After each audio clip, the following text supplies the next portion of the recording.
Welcome back, movie enthusiasts.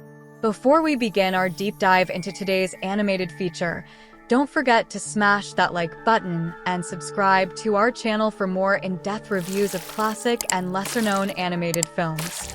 Now, let's embark on a dark and mysterious journey with Pinocchio and the Emperor of the Night.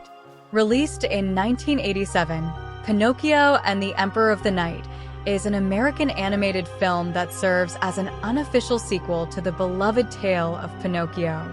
Produced by Filmation, known for their television cartoons, this movie takes a surprisingly darker turn from the whimsical Disney classic we're all familiar with.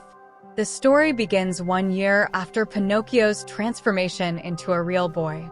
On the eve of his first birthday as a human child, our wooden hero faces new temptations and challenges that threaten to undo the gift of life he received from the Blue Fairy. The film introduces us to the titular Emperor of the Night, a sinister being who seeks to enslave the souls of others and has set his sights on Pinocchio. Let's start with the animation style. While it may not reach the heights of Disney's craftsmanship, Pinocchio and the Emperor of the Night showcases Filmation's best efforts in feature animation.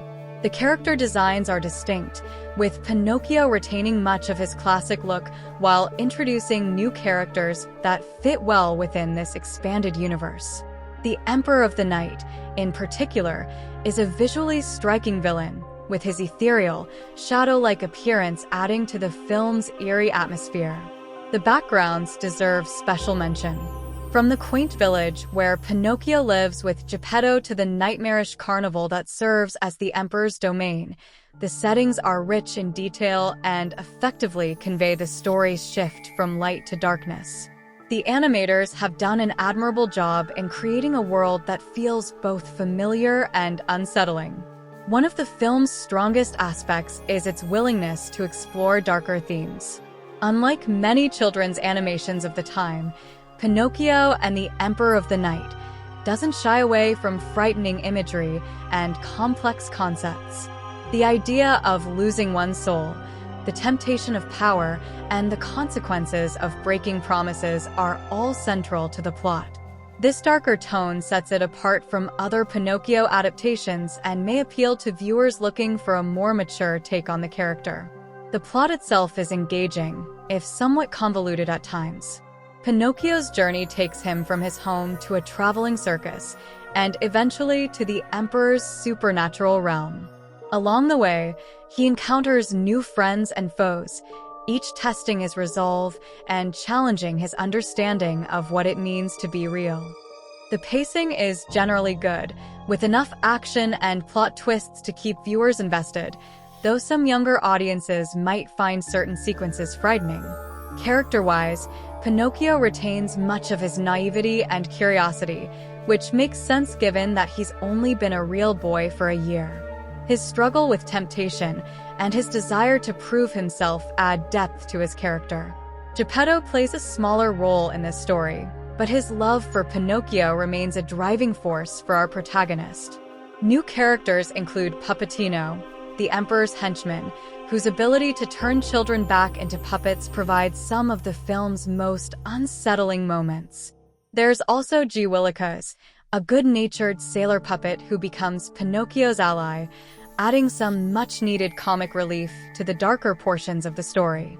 The voice acting is generally strong, with Scott Grimes bringing a youthful energy to Pinocchio. James Earl Jones lends his iconic voice to the Emperor of the Night, imbuing the character with a sense of power and malevolence that's truly chilling. Musically, the film features several songs, though they're not as memorable as those in Disney's version. However, the background score effectively enhances the mood, particularly in the more intense and supernatural scenes. Thematically, Pinocchio and the Emperor of the Night explores ideas of free will, the nature of good and evil, and the importance of staying true to oneself. It reinforces the message that being real is about more than just being human. It's about making the right choices even in the face of temptation. The film's ending, without spoiling too much, brings these themes to a satisfying conclusion. though some viewers might find it a bit rushed compared to the build-up. In conclusion, Pinocchio and the Emperor of the Night is a unique and surprisingly dark take on the continuing adventures of the famous puppet-turned boy. While it may not have the same polish or widespread recognition as Disney's classic, it offers a more mature and thought-provoking story that can appeal to older children and adults alike.